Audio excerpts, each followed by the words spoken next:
शिकवितो त्याप्रमाणे व त्याने तुम्हाला शिकवल्याप्रमाणे तुम्ही त्याच्यामध्ये राहा. Praise Lord, hallelujah. कालच्या भागामध्ये शेवटच्या टॉपिकला आम्ही प्रिय पाहिलं की खरोखर परमेश्वराच्या लेकर जे आहेत, ज्यांना पवित्र आत्मा चालवतो, ज्यांनी सत्याची रुची घेतलेली, ज्यांना देवाचं सत्य वचन प्राप्त झालेलं आहे, मिळालेलं आहे, त्यांना पुन्हा एक वार दुसऱ्या कोणी जगातल्या मनुष्याने शिकवण्याची अजिबातच गरज नाही, कारण त्यांना पवित्र आत्मा चालवतो. परंतु ज्यावेळेस आम्हाला शिकण्याची किंवा शिकवण्याची गरज पडते त्यावेळेस समजून जायचं का याचा अर्थ आम्ही आतापर्यंत उणे आहोत, कमजोर आहोत, आम्हाला सत्य समजलेलं नाही, आम्ही सत्याच्या परिपूर्ण ज्ञानापर्यंत पोहोचलेलो नाही.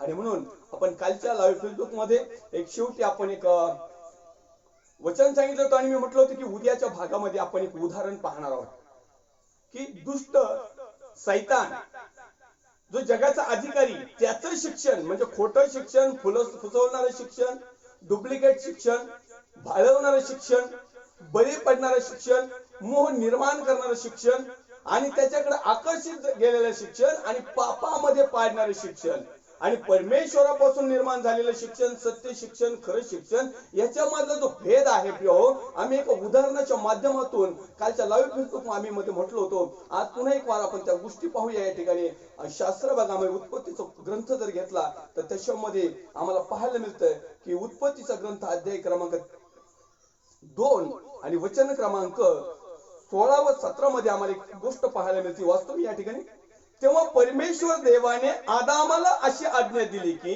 बागेतील वाटेल त्या झाडाचं फळ येते खा, पण बऱ्या वाईटाचे ज्ञान करून देणाऱ्या झाडाचे फळ खाऊ नको, कारण ज्या दिवशी त्याचे फळ तू खाशील त्या दिवशी तू खास मरशील. हे परमेश्वरचं वचन, हे परमेश्वर बोलला आणि ही जी आज्ञा आहे फक्त एकट्या आदामाला दिली होती, फक्त एकटा आदाम. त्या टायमाला हवाबाईचा काही संबंध नव्हता, हवाबाई उपस्थितही नव्हती, हवाबाईचा जन्मही झालेला नव्हता, हवाबाई हवेतच होती. हवेबाईला ही आज्ञाच दिलेली नाही. उत्पत्तीचा ग्रंथ तो तुम्ही जर वाचला, दुसरा अध्याय पाहिला तर जगाची ज्यावेळेस निर्मिती झाली आणि निर्मितीमध्ये सगळं काही सृष्टी निर्माण झाली आणि सगळं झाल्यानंतर परमेश्वरने आदामाला घडवलं, हवेला नाही घडवलं. सुरुवातीला आदामाला घडवलं आणि आदामाला घडवलेलं असताना आम्हाला पाहायला मिळतं की त्या ठिकाणी आदामाला ती आज्ञा दिलेली. आपण पाहूया त्याचं 15व्या वचनामध्ये लिहिले, परमेश्वर देवाने मनुष्यास एदेन बागेत नेऊन तिची मशागत व राखण करण्यास ठेविलं. तेव्हा परमेश्वर देवाने आदामाला अशी आज्ञा दिली की बागेतील वाटेल त्या झाडाचे फळ येते खा आदामाला, पण बऱ्या वाईटाचे ज्ञान करून देणाऱ्या झाडाचं फळ खाऊ नको, कारण ज्या दिवशी त्याचे तू फळ खाशील त्याच दिवशी तू खास मरशील. मग पुढच्या 18व्या वचनामध्ये लिहिले, मग परमेश्वर देव बोलला, आज्ञा झाल्यानंतर, आज्ञा दिल्यानंतर, एक नियम टाकल्यानंतर, त्याला एखादी विशिष्ट अशी गोष्ट सांगितल्यानंतर मग परमेश्वर देव बोलला, मनुष्य एकटा असावा हे बरे, नाही तर त्याच्यासाठी अनुरूप सहाय्य मी करेन. मग हवाबाईचा जन्म झाला. आज्ञा मिळाली आदामाला, परंतु त्या टायमिंगला आज्ञा दिल्याच्या वेळेस हवाबाई तिथं उपस्थित नव्हत्या. हवाबाईला आदामाकडे कळलं, हवाबाईला आदामाने सावध केलं होतं. हवाबाईला आदामाने सांगितलं होतं की आमचा उत्पन्न करता पिता परमेश्वर यहोवा याने आम्हाला सांगितलं आहे की या झाडांपैकी जेवढं काही आम्हाला बगीचा दिलेला आहे ना, या सगळ्यापैकी जे काही पाहतो त्या ठिकाणी लिहिलेलं आहे की वचन लिहिलेलं आहे, वाचूया इथं. तेव्हा परमेश्वर देवाने आदामाला अशी आज्ञा दिली की बागेतील वाटेल त्या झाडाचे फळ येतेच का, वाटेल त्या, जे झाड दिसल ना त्याचं फळ खा, जे झाड दिसल ना त्याचं फळ खा, येतेच का, भरपूर का, विपुल, अजिबात कंजूसी करू नका, पण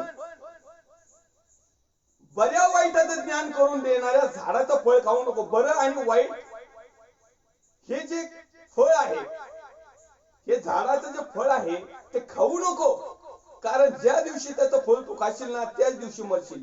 हे परमेश्वरची डॉक्ट्रिन, हे परमेश्वरचा नियम, हे परमेश्वरची आज्ञा. पण आम्ही पुढे जर पाहिलं तर तीच आज्ञा सैतानाने म्हणजे दुष्टाने, त्या जगातल्या अधिकाराने, काळोखाच्या अंधकाराने, गलत शिक्षणाने, गलत डॉक्ट्रिनने ती कशी बदलली आपण या ठिकाणी पाहूया.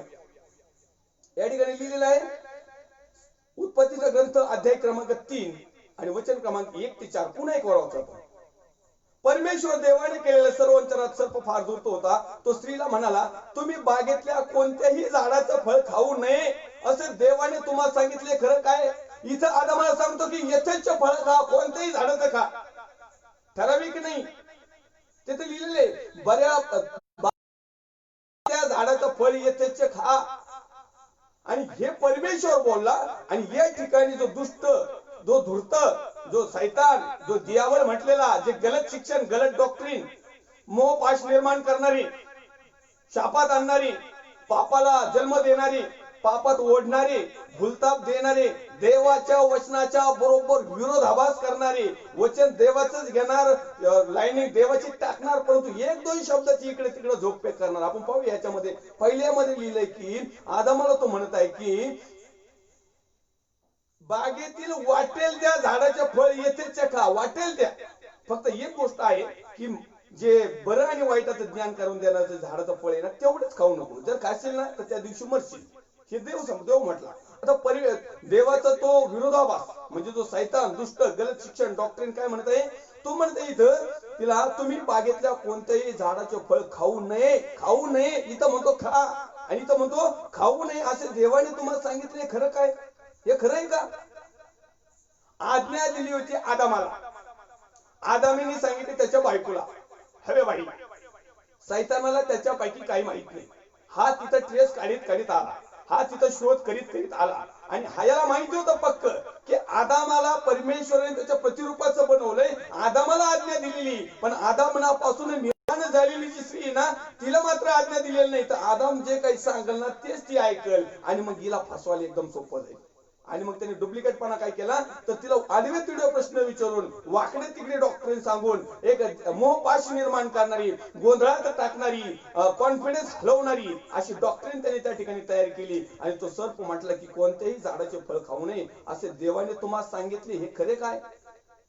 त्याने आदामाला नाही प्रश्न विचारला, त्याने हवाबाईला प्रश्न विचारला.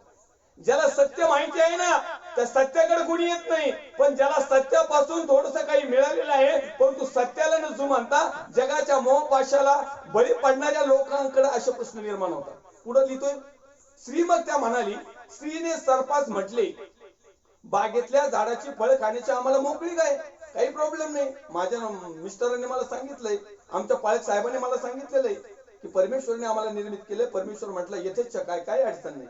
पण बागेच्या मध्यभागी असलेल्या झाडाच्या फळाविषयी देवाने सांगितले आहे की आता इथं सुरुवातीच्या काळामध्ये आम्ही पाहतो की बागेच्या मध्ये असणाऱ्या फळाविषयी देव काही म्हटलंच नव्हता.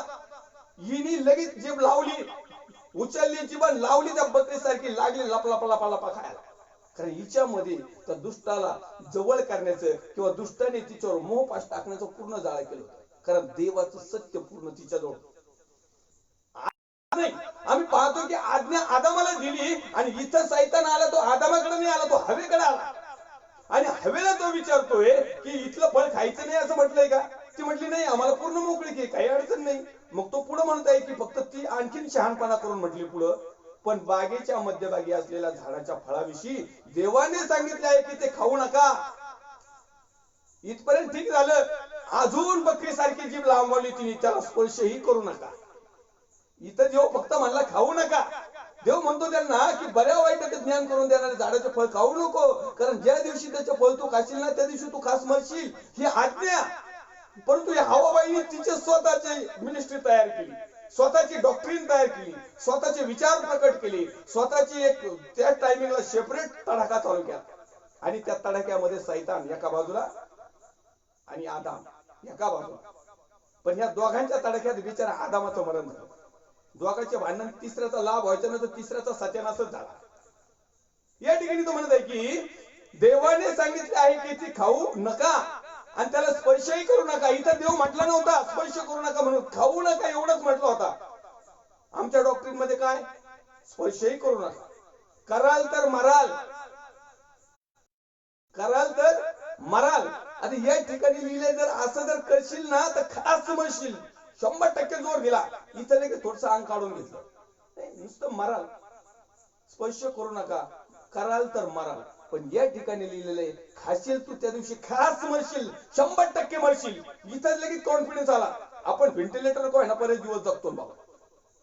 इथं म्हणलं नाही, पुढे लिहित आहे सर्प स्त्रीला म्हणाला तुम्ही खरोखर मरणार नाही. इथं परमेश्वर आम्हाला आज्ञा देतो की पाप केलं तर मरणार, परंतु इथं तो दुष्ट म्हणत आहे, गलत शिक्षण सांगत आहे की खरोखर नाही मारणार, तुम्ही खोटं खोटं मारतात.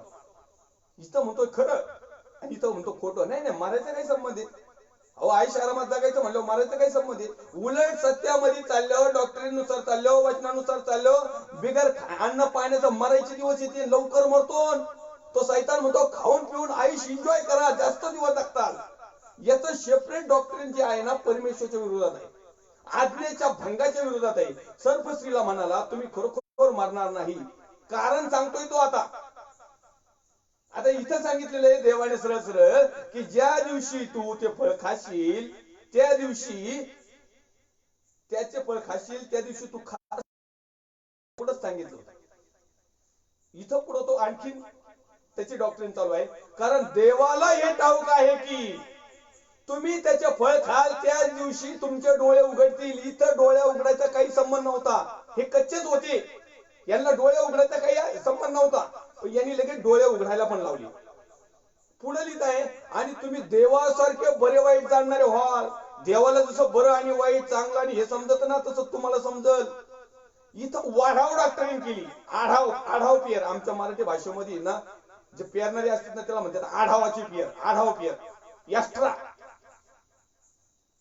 याच प्रकारे दुष्ट आणि देवाचं ओरिजिनल डॉक्टरीन, देवाचं सत्य, देवाचं वचन, देवाचं फॉलो, आणि डॉक्टरीन जगाची डॉक्टरीन, सैतानाची डॉक्टरीन, सैतानाचे विचार, सैतानाचे प्लॅनिंग आणि सैताने निर्माण केलेले मोहपाय, ह्या गोष्टी आम्हाला ओळखता आल्या पाहिजे. ह्या हवाबाईला समजल्याच नाही. आदाम बाबा तिकडे जाऊन बसले होते, हवाबाईला हिने गाठलं आणि मग हवाबाईने काय केलं, ते फळ खाल्लं आणि आपल्या नवऱ्यालाही दिलं. तिचंही वाटोळं करून घेतलं आणि त्याचंही वाटोळं केलं. आणि सैतानाचं तर पहिलेच वाटोळं झालेलं होतं, म्हणजे या ठिकाणी तिघांचंही वाटोळं झालेलं. परंतु देवाचं जे सत्य शिक्षण आहे ना, त्यामधून सार्वकालिक जीवन मिळेल. आणि म्हणून नेहमी सैतान आम्हाला दुष्ट चक्रामध्ये आम्हाला फसविणाऱ्या गोष्टी, दिसणाऱ्या गोष्टी, सौंदर्यवान गोष्टी, स्वार्थाच्या गोष्टी, मीपणाच्या गोष्टी, अहमपणाच्या गोष्टी, मी करेल तीच पूर्व दिशा आणि मला जे कळतंय तेच आणि माझ्या जे काय फायद्याचं एवढंच. परमेश्वरने सरळ सरळ आड दिली होती की तुम्ही या बागेमध्ये हिंडा फिरा, काय करायचे ते करा, फक्त काय करा, बरे आणि वाईटाचं ज्ञान करून जाणार जे झाड आहे तिथं येथेच खा, फळ खा, फक्त त्याचं फळ खाऊ नका, ज्या दिवशी खाताल ना त्या दिवशी मारता. इकडे डॉक्टरीन चालू वेगळी झाली. हे फळ खायचं नाही का, कोणतं नाही खायचं, मधल्या झाडाचं आहे का, कालच्या झाडाचं आहे का, वरच्या आळीचं आहे, त्याला माहितच नव्हतं. ही तिथं घेऊन गेली त्याला.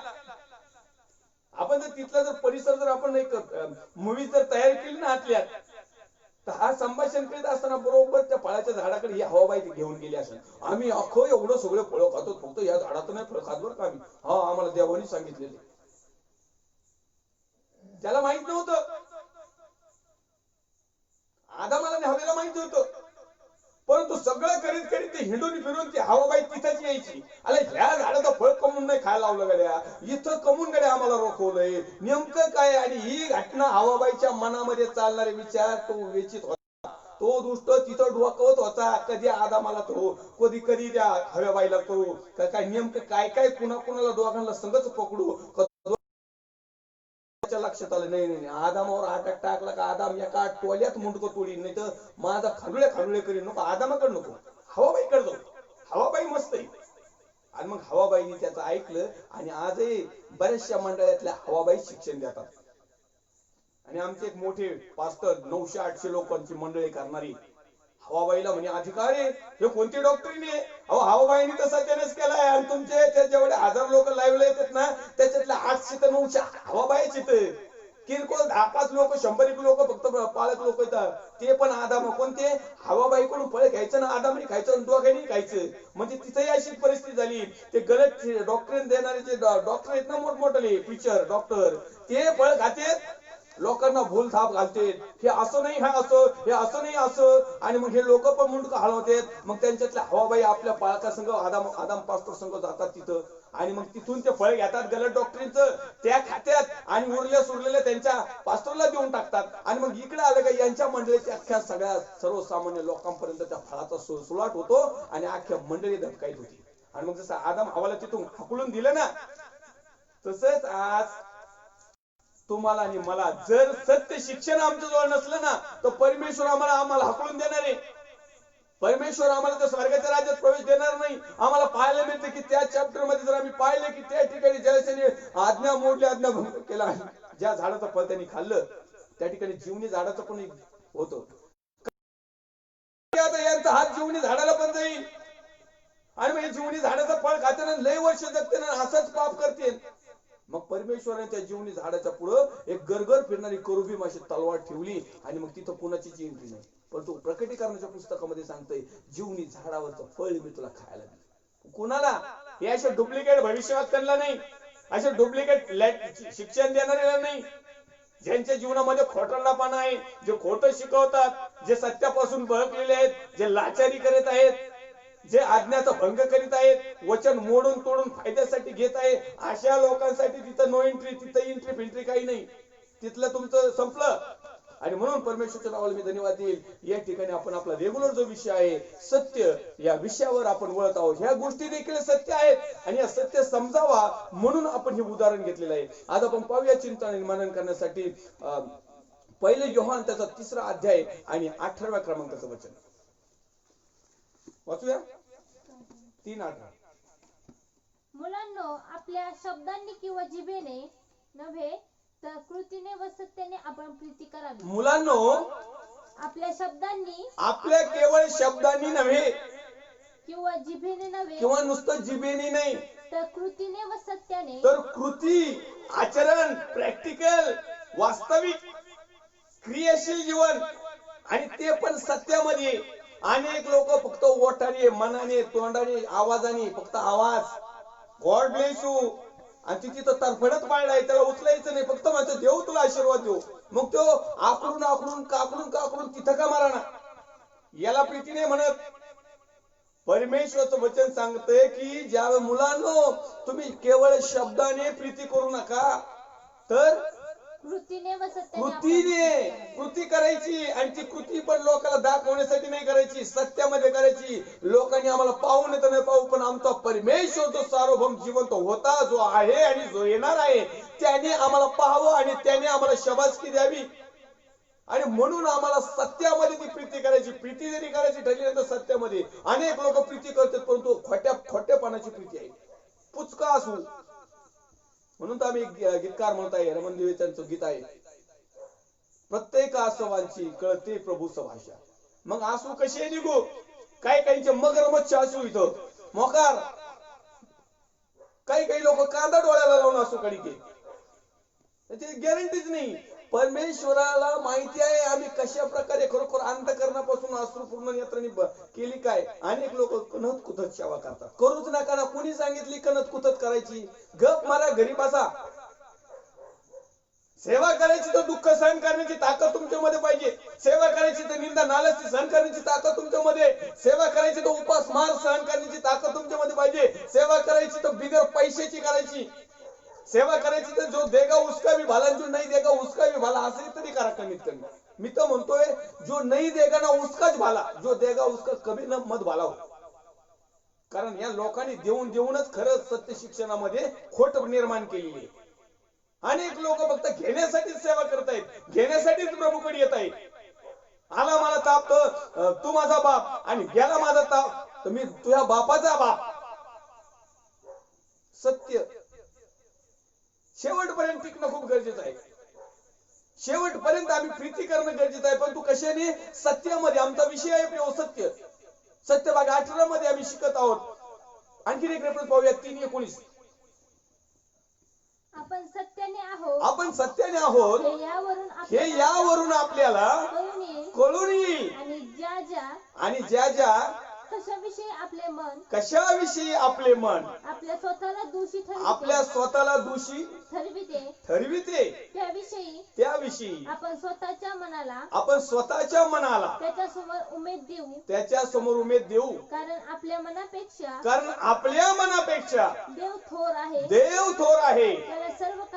त्याला सर्व काही कळते. परमेश्वराला सर्व काही कळते हो. मनुष्याला असं वाटतं की देवाला काही कळत नाही. मनुष्याला वाटतं की याला पाप केलं तरी मला दंड नाही भेटला. मनुष्याला असं वाटतं चोरटे भामटे डाकू जे लुटारू गलत शिक्षण देणारे फुसविणारे चांगल्या चांगल्या प्रकारचे परमेश्वरच्या राज्यातून दूर गेलेले तरी पण किती लोडफोड, तरी पण गाड्या घोड्या बंगले, किती मान सन्मान इज्जत, किती लोकांमध्ये त्यांची वाहवा. अरे वा वा वा वा. अजून त्यांना ताडण झालं नाही, अजून त्यांना दंड भेटला नाही, अजून त्यांना म्हणजे याचा अर्थ असा आहे की काय आम्ही चांगला वागून आम्हाला दंड भेटतो म्हणजे याचा अर्थ आम्ही पाप करतो की काय. अहो अनेक लोकांना असं वाटून ते डुप्लिकेटपणा करायला सुरुवात केली, कारण जे पहिले सत्यामध्ये समर्पित होते ना आता ते लॉकडाऊनच्या काळात डुप्लिकेटपणा सुरू केलाय. त्यांना वाटलं एवढे दिवस सत्यामध्ये राहून आपल्याला काही फायदाच होईना, मग इतर लोकांकडे पाहू ना, इतर याजक लोकांकडे पाहू, इतर फादर लोकांकडे पाहू, त्यांचं बघू आलं ते आपण तर त्यांच्यापेक्षा लय भारी जीवन जगत होतो, तरी आपल्यावर दंड, तरी आपला कमीपणा, तरी आपल्याकडे गरिबी हरिबी, तरी आपल्याच लोक आपल्यालाच नाव ठेवतात आणि एवढे सगळे भामटेगिरी करतेत, एवढं डुप्लिकेट लोकांना लुटतेत, सरळ सरळ लुटीत येत, तरी यांचा मान सन्मान. आणि मग हे बघून ढोंगे लोकांनी घेतलं ना तिकडे बाजू साईडला, सत्यामधली बाजू गेली असत्याकडे. आणि म्हणून या ठिकाणी मी 3:19 वाचलं की त्यामध्ये लिहिलेलं आहे आपण सत्याचे आहोत, आपण आहोत. हे यावरून आपल्याला कळून आता हे येईल. कशावरून कळून येईल आम्ही सत्याचे आहेत म्हणून, पुढे वाचूया. आणि ज्या कशाविषयी कशाविषयी आपलं स्वतःच मन आपल्याला स्वतःला दोषी ठरविते, आपल्याला स्वतःला दोषी ठरवतं. स्वतःच मन सांगतं की नाही तू गलत काम करत आहे, तू खोटं काम करत आहे, तू फसविणारं काम करीत आहे, तू लोकांना खाईत न्यायचं काम करीत आहे, तू लोकांना गलत शिक्षण देण्याचं काम करत आहे, तू लोकांना खरा मार्ग दाखवण्याचा जगाचा मार्ग दाखवत आहे, तू लोकांना लुबाडत आहे, तू लबाड आहेस. ज्यावेळेस आमचं मन आतून सांगत, पण इतके काही भामटे लोक निघलेत ना, मनाने जरी सांगितलं ना अरे बाबा हे चुकतंय ते म्हणतो गपरे घडीभर जाऊन ते काय फरक नाही पडत, फायदा तर होतोय ना, एकदा खोटं बोलल्याने काय फरक पडतोय. हे असे दुटप्पी मनाचे लोक देखील या जगामध्ये शेवटच्या काळामध्ये भरपूर येतं. आणि म्हणून सावधान, आम्हाला सत्य समजलं पाहिजे. अनेक लोक अंतःकरणामधून आलेला आवाज देखील ऐकणार, अनेक लोकांच्या मनामध्ये सांगते की हे खोटं आहे, हे गलत, हे चांगलं, हे वाईट आहे, सगळ्या प्रकारची शहानिशा त्यांचं मन त्यांना दाखवतो. परंतु ते जगाकडे बघत आहेत, शेजाऱ्याकडे बघत आहेत, पलीकडे बघत आहेत, अलीकडे बघत आहेत, त्यांचे भरभराट बघत आहेत, जगातली सगळं काही गोष्टी बघत आहेत आणि त्यांच्या फायद्याचे वचने सांगणारा बघत आहेत आणि म्हणतात नाही नाही हेच ओके. मनाने सांगून देखील, आत्म्याने आम्हाला वॉर्निंग देऊन देखील, वचनाने सत्य प्रकट करून देखील अनेक लोक बुजून देवाच्या राज्यातून मागे जात आहेत, सत्य शिक्षणामधून बाजूला जात आहेत. आणि याचं एकच कारण की त्यांना परिपूर्ण सत्य माहिती पडलं नाही. मधल्या काही लोकांनी ह्या गलत डॉक्टरीन टाकलेले, धचा म करायचा आणि माधवरावचा खून करून टाकायचा. म्हणून आम्ही उत्पत्तीचं जे उदाहरण जे घेतलं सुरुवातीच्या काळातलं की देवाने दिलेली डॉक्टरीन, देवाने दिलेली आज्ञा, देवाने दिलेला नियम, देवाने त्याच्या मनुष्याला सांगितलेली गोष्ट आणि सैतानाने येऊन त्याच्यामध्ये फेरबदल केला, सैतानाने येऊन त्याच्यात ढवळाढवळ केली, सैतानाने येऊन त्याचे प्लॅन त्याच्यात टाकले, सैतानाने येऊन त्याला जो सक्सेस करायचा होता ना प्लॅन मनुष्याला फसवण्याचा, तो शब्दाच्या माध्यमातून हेरफेर करून टाकला आणि हवाबाईला अट्रॅक्शन केलं. आणि मग हवाबाई त्याच्या तावडीत सापडली. आणि म्हणून माझ्या सर्व देवाच्या अभिषिक्त सेवकांनो, सेविकांनो, विश्वासणाऱ्या भावांनो, बहिणींनो, आई आणि वडिलांनो, सैतान नेहमी आम्हाला भुरळ घालण्याचं काम करतो. सैतान नेहमी आम्हाला वचनापासून दूर नेण्याचं काम करतो. सैतान नेहमी देवाच्या वचनाला क्रॉस लावण्याचा प्रयत्न करतो. हे असंच आहे का, हे तसंच आहे का, हे असं नाही होणार. परमेश्वर म्हणतोय तू पाप केल्यानंतर खास मरशील आणि इकडे म्हणतो तू मरणार नाही. मग कुणाला जीवन प्यार नाही, मरणार नाही म्हणले खाल्लं त्या झाडाचं फळ. या ठिकाणी परमेश्वरचं वचन आम्हाला सांगतं की सत्याने आपण प्रीती करावी आणि आपल्या मनाने आपल्याला ज्यावेळेस साक्ष देईल, मन ज्यावेळेस सांगल, आमची सत्सोग बुद्धी ज्यावेळेस आम्हाला सांगल की येस हे राईट आहे, हे खरं आहे, हे बरोबर आहे, हे सत्य आहे, हे देवापासून आहे, हे पवित्र आत्म्यापासून आहे, हे वचनाप्रमाणे आहे, आमेन. पण ज्यावेळेस आमचं मन आम्हाला सांगल की हे देवापासून नाही, हे असत्य आहे, हे खोटं आहे, हे घुसळणार आहे, हे देवापासून दूर नेणार आहे, स्वर्गाच्या राज्यापासून दूर नेणार आहे, तर निश्चित अर्थाने आम्हाला त्या ठिकाणी निर्णय घेण्याची क्षमता आमच्यामध्ये पाहिजे. त्यावेळेस आदाम आणि हवा निर्णय करू शकत होते, परंतु त्यांची निर्णय क्षमता त्या दुष्टाने त्याच्या जाळ्यामध्ये अटकून त्यांची निर्णय क्षमता दाबली होती. त्यांच्या मनामध्ये कदाचित आदमाच्या मनात तर कंप्लेंट आलंच असेल की ज्या देवाने मला त्याच्या प्रतिसमान निर्माण केले, ज्या परमेश्वराने मला हुबेहूब बनवले आणि ज्या परमेश्वराने प्रथम आज्ञा मला दिली, तो जाऊन दुष्टाला म्हणला नव्हता, हे माझे 2 लेकरं तिथं मी बनवणार येत आणि ते तिथं जाऊन त्यांना विचारू नको बरं का प्रश्न, आणि मी त्यांना अशी आज्ञा दिली नाही. देवाने आदामाला सांगितलं होतं. आदामाला पूर्ण कॉन्फिडन्स पाहिजे होता. आज असेच आदाम आहेत की त्यांचा कॉन्फिडन्स ढळला आहे, कारण अख्खे आदाम हवाबाईचे गुलाम बनले आहेत. हवाबाईने त्यांची सगळी हवा काढून टाकलेली, ठेवलीच नाही. नॅचरल हवा काढून टाकली आणि गॅसची हवा भरली. हे आदाम सगळे फुगत फुगत उडत उडत आकाशात हिंडायला लागले. वर जाऊन त्यांचा फुगा फुटणारी, मग ते खाली येऊन अधोलोकात त्यांचं कातडं पसरणारे, आणि मग त्या कातड्याला एक शरीर देऊन त्या कातड्याला टोले वाचणारे. हे सत्य आज आम्हाला समजलं पाहिजे. आणि ते आदाम दुसरे तिसरे कोणी नसून, वैयक्तिक नाव आदामाचा विषय नाही, ते आदाम म्हणजे तुम्ही आणि मी. कारण तुम्हाला आणि मला परमेश्वराने त्याच्या प्रतिरूपाचं बनवलेलं आहे. तुम्हाला आणि मला परमेश्वराने आज्ञा दिलेली आहे, आणि जर त्या आज्ञा विधी नियम अटीने परमेश्वराने दिलेला शास्त्र भाग जर आज आम्हाला समजलेला आहे, आणि म्हणून आम्ही पाहतो की ज्यांनी पवित्र दानाची रुची घेतली, जे देवाच्या वचनाचे वाटेकरी झाले, ज्यांनी सत्याचा स्वीकार केला, अशा लोकांचं जर पतन झालं तर त्यांचं पुन्हा नवीकरण होणार शक्य. अशा लोकांची जर हवा गेली ना, बस कार्यक्रम, परत हवा भरायला चान्सच नाही. या ठिकाणी आम्हाला सत्याने आतल्या अंतःकरणातून आदामाला आवाज यायला पाहिजे होता. आदामाला समजायला पाहिजे होते की माझ्या परमेश्वराने मला ही आज्ञा दिलेली आहे, आणि ही मोडू कशी.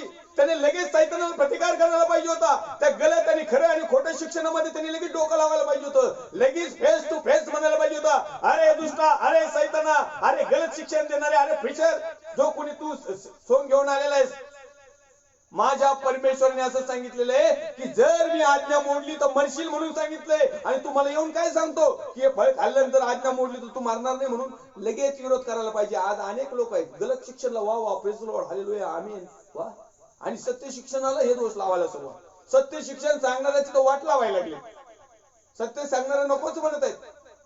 मग ह्या गोष्टी आम्हाला समजणं खूप महत्वाचं आहे. म्हणून माझ्या प्रिय भावांनो, बहिणींनो, आई आणि वडिलांनो, मी तुम्हाला विनंती करेल की जे सत्य आहे त्याच्या शोधामध्ये तुम्ही राहा. आम्हाला सतत सत्य शोधलं खूप गरजेचं आहे, खरं काय खोटं काय. कारण सैतानाने पृथ्वीच्या पुस्तकापासूनच आम्हाला जे खोट्या मनामध्ये अनेक त्याच्या सेवक संदेश ते विश्वासणारे भाऊ बहीण लेकर, आतापर्यंत तो शेवटी तर प्रभू येशूला सुद्धा फासवायला आला होता वचनाच्या माध्यमातून. तुझ्या आमक लिहिलंय, तमक लिहिलंय, फलानं लिहिलंय, बिस्तानं लिहिलंय. अहो त्यांनी कुणाला सोडलं नाही, आणि मग जर देवाच्या पुत्राने त्या मरणावर विजय मिळवला. त्या ठिकाणी जे लिहिलं होतं तू खास मरशील, माणसाने पाप केलं आणि मरायला सुरुवात झाली. शरीराने तर मरणारच होता, पण तो आत्मिक देखील मरण त्या ठिकाणी आदामाचं झालं, आत्मिक मरण त्या पाळकाचं झालं, आत्मिक मरण त्या सिस्टरचं झालं. आज जर आम्ही देवाची आज्ञा मोडत आहोत तर आम्ही शरीराने तर जाणारच इथं खड्ड्यात, परंतु आत्मिक मरण देखील आमचं होईल.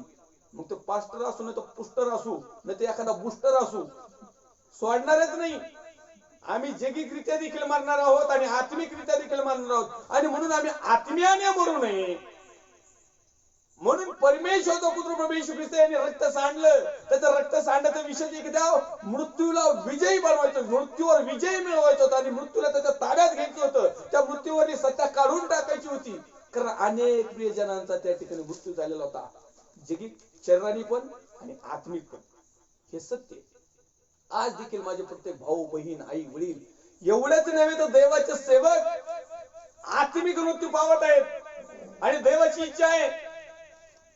कारण त्याला एक वचनाचा रेफर आहे. आम्ही पाहतो की प्रभू येशू ख्रिस्ताला ज्यावेळेस वधस्तंभावर टांगलं, त्याला खाली काढण्यात आलं, त्याला कबरीत ठेवण्यात आलं. तो 3 दिवस अधोलोकामध्ये जाऊन तुरुंगात जाऊन आत्म्याला घोषणा केली आत्म्याच्या माध्यमातून. आणि त्या ठिकाणी लिहिलेलं आहे की नोहाच्या काळापासून ते जेवढे होते ना तिथं त्यांना आत्म्याने सुवार्ता सांगितली. जरी देहाने त्यांना जर दंड भेटलेला असेल किंवा देहाने मृत झालेला असेल, त्यांनी आत्म्याने जिवंत राहावं. आज आमचा आत्मा जिवंत राहावं. आमच्या आत्म्याला काळीबाप वाचू नका. आमच्या आत्म्याला सत्य पोषणाचं शिक्षण द्या. आमच्या आत्म्याला सत्य खरं आणि खोटं ओळखण्याचं ज्ञान आमचं होणं. आणि म्हणून पवित्र पर्यंत परमेश्वरच्या सेवकानं सेविकेने विश्वासणाऱ्या भावानं बहिणीनं आईनं वडिलांना वळणं खूप महत्वाचं आहे, गरजेचं आहे. आणि म्हणून ज्या ज्या वेळेस आमच्या अंतःकरणातून एक आवाज येईल, आमच्या अंतःकरणातून आता एकच आवाज येतो हाय तर जीवन आहे ना, आता आयुष करून घे, काय फरक नाही पडत, मेल्यावर चढ बघता येईल. पण तो प्रिय मरणाच्या अगोदर आम्हाला विचार करणं गरजेचं आहे. मेल्यावर बघता येईल नाही, बघावंच लागेल. इथं जर डोळे मिटले ना तर अधोलोकातच उघडतील, आणि मग असं तोंडवर आ करून बघावं लागेल, आणि मग म्हणावं लागेल हे बाबा भ्रमा, तिथं काही लाजर आहे तिथं काहीच नाही. तर मरण्याच्या अगोदर आम्हाला सत्य जाणून घेणं गरजेचं आहे. अनेक लोकांना सत्यच नाही माहिती, अनेक लोकांना सत्य सांगण्यात आलं नाही, अनेक लोकांना सत्य सांगण्यात आले त्यांनी स्वीकारलं नाही, अनेक लोकांनी स्वीकारलं परंतु जगातल्या मोहामध्ये परत धुतकारून ते तिकडे गेले. अशा लोकांना पुन्हा एक वेळा देवाच्या राज्यामध्ये आणण्यासाठी परमेश्वराने तुम्हाला आणि मला सत्य शिक्षण दिलेलं आहे, तुम्हाला आणि मला सुशिक्षिताची जिभा दिलेली आहे, तुम्हाला आणि मला देवाकडून आलेला वचनाचा अभिषेक झालेला आहे. सत्य सांगणं म्हणजे देवाचं सुवार्थ काय आहे? नुसतं या बसा उठा आणि जा, बरे व्हा, नीट व्हा, दानपात्र द्या, देणगी द्या, नाताळाला सणाला या, बस, हे सत्य नाही. सार्वकालिक सत्य आम्हाला माहिती पाहिजे, परिपूर्ण सत्यापर्यंत आम्ही पोहोचायला पाहिजे. आणि म्हणून आमच्या अंतःकरणातून ज्या ज्यावेळेस आवाज येईल, अनेक वेळेस असं होतं आमची बहीण भाऊ उघडा वागडा एखादा भिकारी रस्त्यावर जर दिसलं ना, आम्हाला मस्त वाटतं आयला आपण त्याला काहीतरी आपल्या जवळचा डब्बा द्यावा, काहीतरी द्यावा. पण तुला जाऊ दे, ते पेताळ असेल, ते पायडेला असेल, आधी येड ये, काय करायचंय, जाऊ दे, असे लय भेटत येत, तेवढेच आपल्याला अकरा बाळाला होतील, तेवढेच आपल्याला असं होईल. त्यावेळेस आम्हाला सांगतो की परमेश्वर म्हणतो, मी आजारी असताना तू भेटला नाही, मी उघडा वागडा असताना मला कपडे दिले नाही, मी उपाशी असताना मला भोजन दिलं नाही, मी तुरुंगच्या बंदीशाळेत असताना मला भेटायला आला नाही. मग त्यावेळेस अनेक शाजूक पास्टर लोक पुढे येतील, प्रभूजी कमाल, नाही नाही असं होऊ शकत नाही. शाजूक शिस्तर पुढे येतो, नाही नाही नाही नाही ऐसा कभी नाही हो जाएगा. आणि आणखीन काही धार्मिक पुढारी येतील, आणखीन काही बिलिव्हर्स भाऊ बहिणी येतील, नाही नाही प्रभूजी, अहो आम्ही इतकं परमेश्वरामध्ये कट्टर आहेत ना, असं शक्यच नाही, तुम्ही आले आणि तुम्हाला हे दिलं नाही. परमेश्वर म्हणे, ज्या तुम्ही भूतलावर असताना तुमच्या समोर जो व्यक्ती, जो सर्वसाधारण भाऊ बहीण होता, जो मजमध्ये होता, परंतु त्यांना त्या समाजाला वाण होती, त्यांना गरज होती, त्यांना आवश्यकता होती, त्या टायमिंगला तुम्ही त्यांच्याकडे बघून नाक तोंड वाकडं तिकडं करून निघून गेले. जर तुम्ही त्यांना केलं असतं तर याचा अर्थ तुम्ही मला केलेला आहे. आणि मग तवा प्रभूजी प्रभूजी तसं काही जमणार नाही. तिथं लाडही नाही, प्रेम नाही, काही नाही, तिथं फक्त टोला. आणि म्हणून आम्ही सत्याने प्रेम करावं, सत्याने प्रीती करावी, देवाचं वचन सांगतं. आणखीन एक तिसरा अध्याय 19व्या क्रमांकाचं वचन आहे. यावरून आम्हाला समजतं की सत्याने आम्ही देवामध्ये वाढत आहोत, पण तो आमच्या जीवनामध्ये कृतिशीलपणाच नाही, तर आम्ही सत्याने कसं म्हणायचं? पुढचा एक रेफरन्स पाहूया 4:6 मध्ये. आपण देवाचे आहोत, जो देवाला ओळखतो तो आपले ऐकतो, जो देवाचा नाही तो आपले ऐकत नाही. यावरून सत्याचा आत्मा कोणता व भ्रांतीचा आत्मा कोणता हे आपण ओळखतो. Praise Lord, hallelujah. या ठिकाणी दोन गोष्टी महत्वाच्या दिलेल्या आहेत, परमेश्वराचा ऐकणारा आणि न ऐकणारा, सत्याचा आत्मा आणि भ्रांतीचा आत्मा, डुप्लिकेट आत्मा. या दोन गोष्टीवर आपण चिंतन आणि मनन करूया. पहिलं योहानाचं पुस्तक अध्याय क्रमांक 4 आणि वचन क्रमांक 6 कडे आम्ही या ठिकाणी वळूया. वचन क्रमांक 6, आपण देवाचे आहोत, जो देवाला ओळखतो तो आपले ऐकतो. आता पहिला प्रश्न आहे, आपण देवाला ओळखतो का? आपण देवाचं ऐकतो का? आम्ही जर देवाला आज्ञा पाळल्या पाहिजे. देव जर आम्हाला ओळखतोय तर देवामधल्या आणि आमच्या मधलं अंतर एकदम जवळच पाहिजे. जो देवाला ओळखतो तो आपले ऐकतो. कुणाचं? परमेश्वराचं, वचनाचं, पवित्र आत्म्याचं, यहोवा परमेश्वराचं. आणि जो देवाचा नाही तो आपला ऐकत नाही, सत्य ऐकत नाही, तो कल्पित कहाण्याकडे जातो, तो दुष्ट वळणाकडे जातो, तो फुसवणाऱ्या शिक्षणाकडे जातो, तो खोट्या शिक्षणाकडे जातो, त्याला वाटण तिथं तर पडतो, पण तू देवाकडे येत नाही, सत्याकडे येत नाही, चांगल्या गोष्टीकडे येत नाही. पण जो देवाचा नाही तो आपल्या ऐकत नाही. जर सत्य ऐकत नाही तर याचा अर्थ तो देवाचा नाही. ह्यावरून सत्याचा आत्मा व भ्रांतीचा आत्मा कोणता हे आपण ओळखतो. आज आम्हाला सत्याचा आत्मा आणि भ्रांतीचा आत्मा कोणता हे ओळखणं खूप गरजेचं आहे. आज अनेक ठिकाणी रबा रबान खबा खबान डबा डबा आणि आबा आबा काय काय म्हणते ते त्यांचीच त्यांना माहिती. मी अन्य भाषेविषयीच बात करत आहे. देवापासून आहेत आमेन, प्रेज लॉर्ड. सकाळपासून तर मावळेपर्यंत बोला, काही अडचण नाही, कारण देवाचा गौरव होत आहे, देवाचा सन्मान होत आहे. पण तू मोकार डुप्लिकेट कॉपी करून डबा डबा खबा खबा करण्यात वेळ घालू नका. स्वतःला जास्त पवित्र, शुद्ध, लय धार्मिक, लय उच्च शिक्षित असं बनवू नका. देवाला जसं आहे तसं सादर व्हा. अन्य भाषा आलीच पाहिजे असं काही नवच नाही. अन्य भाषा बोललीच पाहिजे असं नवच नाही. अन्य भाषा बोलण्यास मनाई करू नका असं देवाचं वचन सांगतंय. आम्ही नाही. अन्य भाषा बोलणारा स्वतःचा उन्नती करतो, दुसऱ्याची उन्नती करत नाही. आम्ही नाही. पण अन्य भाषा बोलणाऱ्याला कुठं बोलायचं, कधी बोलायचं, किती बोलायची आणि कशी बोलायची, केव्हा बोलायची, कुणाजवळ बोलायची, ही जर नॉलेज नाही तर याचा अर्थ ही दुष्ट आत्म्याची भाषा, ही अन्य भाषेची असू शकत नाही. कारण देवाचा आत्मा हा शांतीचा राज आहे, शांतिमय आहे. देवाचा आत्मा हा अव्यवस्था माजवणारा नाही, तर शांत आहे. आणि ज्या ते आमचं रबा रबान खबा खबान डबा डबान आबा आबा चालू होती ना, तेव्हा समजून जायचं की हे सगळं काही डुप्लिकेट पण आहे. सत्याचा आत्मा कोणता, जो देवापासून आहे तो ऐकतो. कारण परमेश्वरचं वचन आम्हाला सांगते की संदेशाचे आत्मे संदेशाच्या स्वाधीन असतात आणि देव अव्यवस्था माजवणार नाही. तो शांतीचा देव आहे, शांतीचा राज आहे. आणि मग जर देवाचा आत्मा आमच्यामध्ये उपस्थित होतो, पवित्र आत्मा जर आमचं प्रज्वलित होतो, पवित्र आत्मा जर आमच्या शरीराच्या बाहेर येऊन पडतो, परत उठतो, परत पडतो. काही काही ठिकाणी तर अभिषिक्त सेवाकडे लोक जातात, प्रार्थना करायच्या अगोदरच अन्य भाषा बोलतात, त्याने डोक्यावर हात ठेवले, हे पडतात परतही उठतात. अरे नेमका आत्मा कोणता आहे तुमच्यामध्ये? त्या पाळक साहेबाला सुद्धा लवकर लिंक लागत नाही की याला मी पवित्र आत्मा मिळावा म्हणून प्रार्थना केली, की याच्यातला दुष्ट आत्मा जावा म्हणून प्रार्थना केली. तो बिचाराही प्रार्थना करतो, त्यालाही वाटतं येशूच्या नावात पड म्हणलं का ती पडती, आणि येशूच्या नावात उठ म्हणलं का ती उठती. यालाही वाटतं की मलाही देवाचा आत्मा चालवतोय, तर त्यालाही देवाचा आत्मा चालवणार आणि हिलाही देवाचा आत्मा चालवणार, दोघं मिळून सगळा गोंधळ करून टाकतात. सत्याचा आत्मा कोणता? ह्यो आज्ञा पालन करीत नाही ना आलेली आज्ञा पालन करीत नाही. परमेश्वरचं वचन सांगतं की जो देवाच्या आज्ञेचं पालन करतो त्याला देवाचा आत्मा चालवतो. जो देवाची गोष्ट ऐकतो त्याला देवाचा आत्मा चालवतो. जो सत्य शिक्षण स्वीकारतो त्याला देवाचा आत्मा चालवतो. जो प्रभू मध्ये राहतो त्याला देवाचा आत्मा चालवतो. जो देवाचं ऐकतो, वचनाचं ऐकतो, पवित्र आत्म्याचं ऐकतो, यहोवा परमेश्वरचं ऐकतो, जो जगाचं ऐकत नाही त्याला देवाचा आत्मा चालवतो. पण आमचं जिवंतपण जगामध्येच गेले.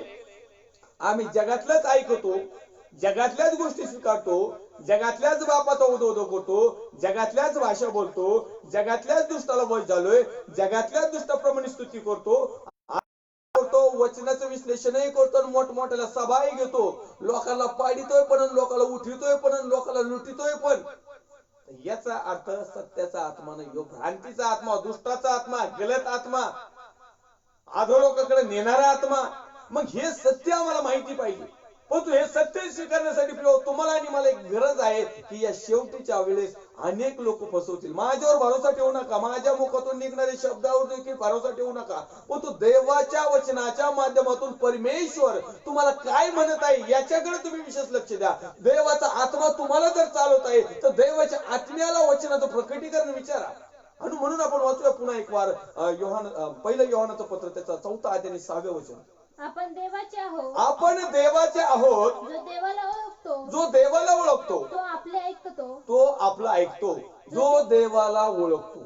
आता आपल्याला प्रश्न आहे, आम्ही देवाला ओळखतो का? मग देवाला ओळखणं म्हणजे काय?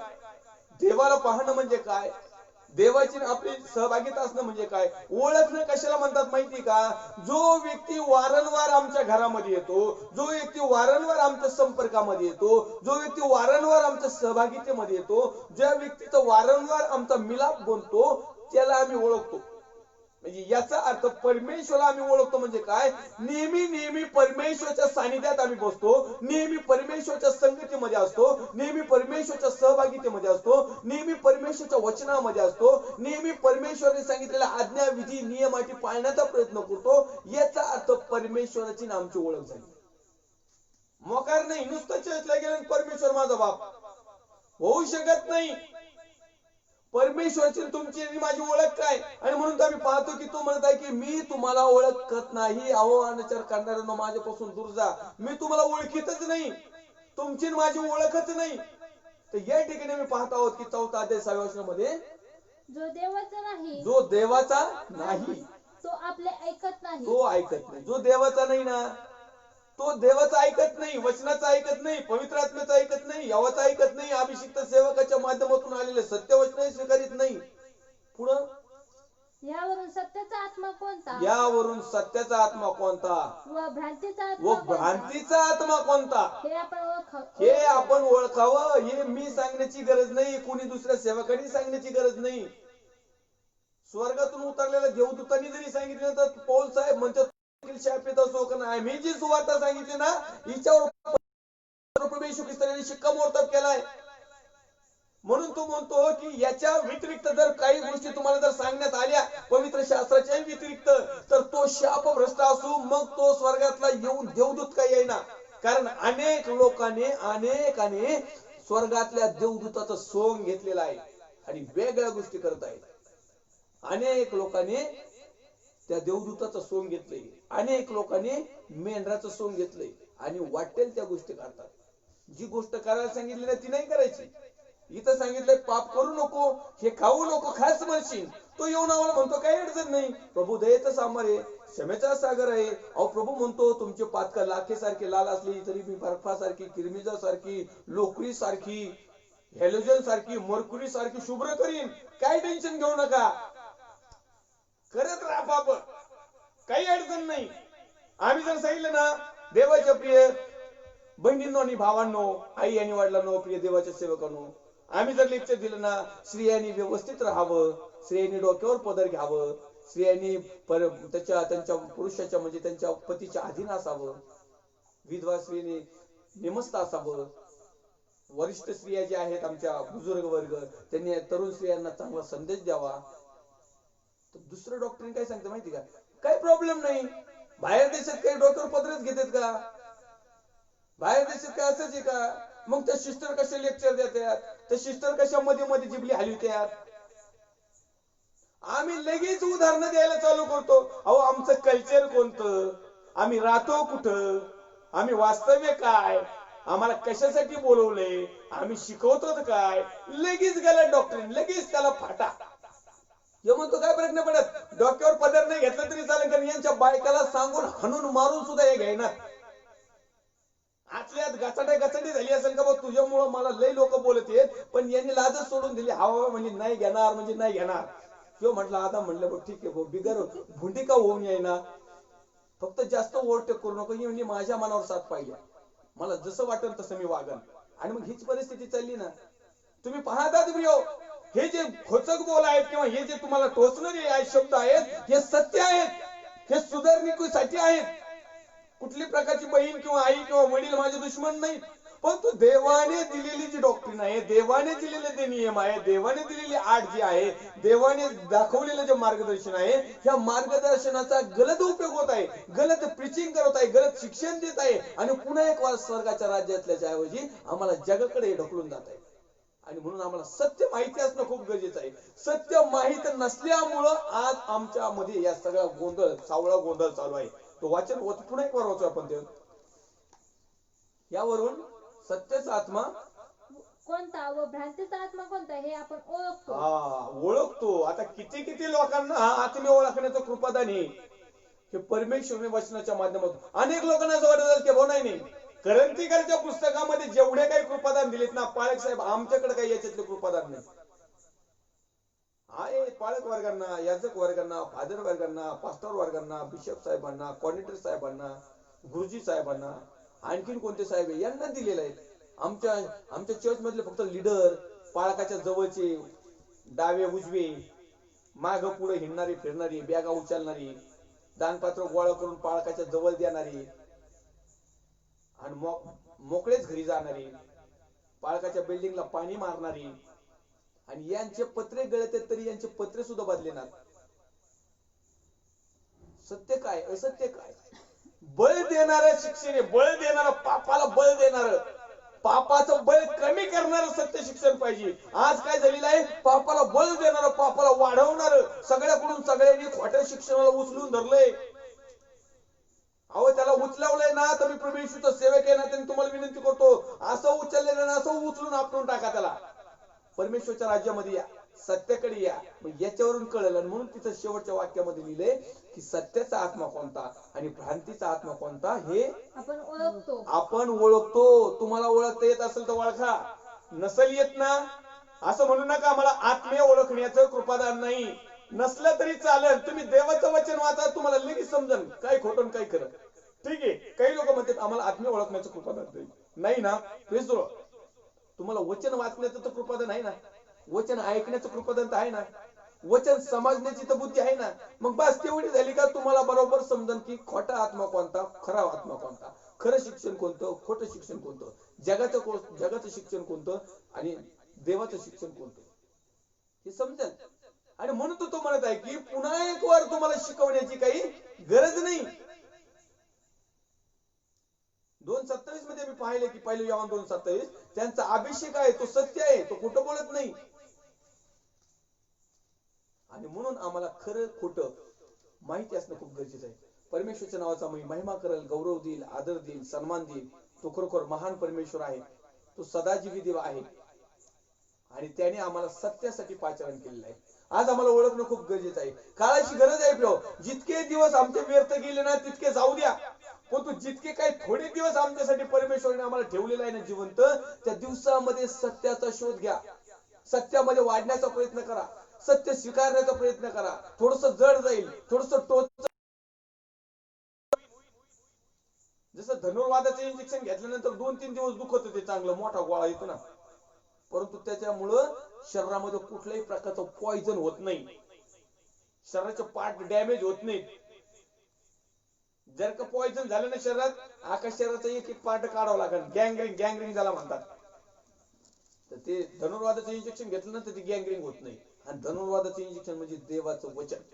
हे जर घेतलं ना तर जगातले कितले लोखंड पितळ नाही तर काही लागू पायाला, आपण लागतो की पायाला काही एखाद्या लोखंडाची वस्तू लागली तर डॉक्टर लोक आपल्याला ते इंजेक्शन देतात धनुर्वादाचं. आमच्या मराठी भाषेत म्हणजे धनुर्वादाचं, त्यांनी धनुर्वाद होत नाही. तर प्रिय देवाच्या वचनाच्या माध्यमातून आज आम्ही हे शिकणं खूप गरजेचं आहे. जर कदाचित आमच्यामध्ये जर हे गलत शिक्षणाच्या गोष्टी असतील, असत्य शिक्षण आमच्यामध्ये असेल, असत्य गोष्टी आमच्यापर्यंत पोहोचलेल्या असतील, असत्य खोट्या फसवणाऱ्या डुप्लिकेट लोकांमध्ये आमचा सहभाग असेल किंवा त्यांच्या शिक्षणामध्ये असेल, त्यांना सोडून देऊ नका, त्यांचं चर्च सोडून निघून जाऊ नका. अशी नाही मी विनंती करीत का सोडा म्हणून, त्यांच्यामध्येच राहा, पण त्यांना विचारा, त्यांच्यामध्येच राहा. परंतु त्यांना तुम्हाला जे काही समजलं नाही त्यांना रोखपणे विचारा, त्यांच्यामध्येच थांबा, जेणेकरून तुमच्या मध्यस्थीने त्यांचं तारण होईल. जर का तुम्हाला एकदा सत्य समजलं की तुम्ही इतरांना देखील सत्य समजावण्यासाठी तुम्ही सक्षम व्हाल. मग तुम्ही पालक असा नसू, पालकीनबाई असा नसू, लीडर असा नसू, तुम्ही सर्वसाधारण व्यक्ती जरी असली ना, तर मोठ्यातल्या मोठ्या प्रीचरला विचारण्याचा अधिकार तुम्हाला परमेश्वराने दिलेला आहे. आणि जर तो त्याचं उत्तर देत नसेल तर त्याला मग नमस्कार घाला, प्रेज द लॉर्ड घाला, हालेलुया करा, जय ख्रिस्त घाला आणि परत त्याच्या वाटेला जाऊ नका. आणि त्याच्यासाठी प्रभूकडे फक्त प्रार्थना करा की प्रभू या व्यक्तीला आलंय मोठा मिनिस्टरी, पण याला सत्य समजू दे आणि तुम्ही अशा मनुष्याची संगत सोडून द्या. जर का त्याच्या बरोबर राहिले तर मग तुम्हाला आणि मला देखील प्रिय हो, आम्हाला सत्य समजून जर आम्ही त्याच्या जवळच राहिलो तर निश्चितच त्याचा फटका बसल्याशिवाय राहणार नाही. आणि म्हणून आम्ही आज सत्य भाग 18 या विषयी चिंतन आणि मनन आणि अध्ययन केलेलं आहे. आणि या वचनामध्ये परमेश्वरने आम्हाला चालवलेलं आहे, परमेश्वरने आम्हाला बऱ्याचशा गोष्टी शिकवलेल्या आहेत आणि परमेश्वर आम्हाला आणखीन काही गोष्टी शिकवणार आहेत.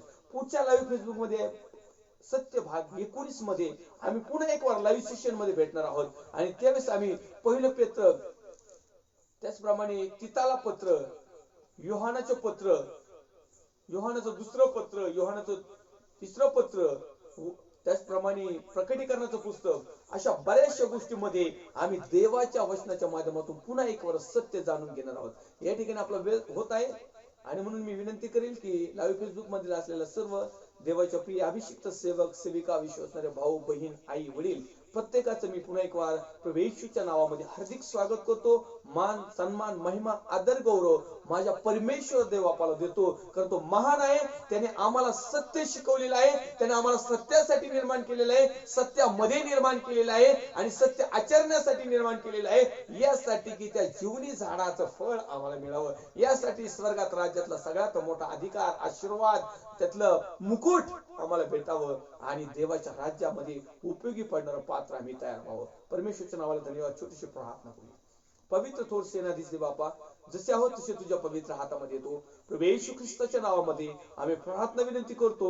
आज सत्य भागामध्ये तू आम्हाला ज्या काही गोष्टी शिकवल्यात, जे काही परमेश्वर बापा दुष्टाने ज्या गलत शिक्षणाच्या माध्यमातून खोटं शिक्षण आणि फुसवणारं, बहकिवणारं आणि स्वतःकडे अट्रॅक्ट करणारं, देवाला विरोधाभास निर्माण करणारं, देवाच्या वचनामधून ढवळाढवळ करून स्वतःचं वचन टाकून लोकांना फसवणारं शिक्षण जे केलेलं प्रभू येशूच्या नावात आम्ही ते शिक्षण बॅन करतो, त्याला आम्ही थांबवतो आणि त्या शिक्षणामध्ये अडकलेल्या सर्व माझ्या प्रत्येक भावांना, बहिणींना, आई वडिलांना त्या खाचेतून सोडवण्यासाठी तुझ्या अभिषिक्त सेवकांचा, सेविकांचा, सत्यवचनाचे मार्गदर्शन करणाऱ्या शिक्षकांचा उपयोग कर आणि त्यांना सत्यामध्ये आणण्यासाठी सहाय्य मार्गदर्शन कर. यासाठी मी प्रार्थना करतो माझ्या भारत देशासाठी, राज्याचे मुख्यमंत्री माननीय उद्धवजी साहेब, त्यांचे सर्व सहकारी, पोलीस डिपार्टमेंट, सर्व प्रकारचे डॉक्टर्स, नर्सेस, सर्व प्रकारचे सेवाभावी संस्था, सफाई कामगार, सर्व अभिषिक्त सेवक सेविका, त्याचप्रमाणे वैयक्तिक लोक, विश्वासणारे भाऊ बहीण, आई वडील, प्रिय लेकर, प्रत्येकाच्या समस्या, चिंता, काळज्या, व्याधी, आजार, विकार, टेन्शन, ताण, दबाव,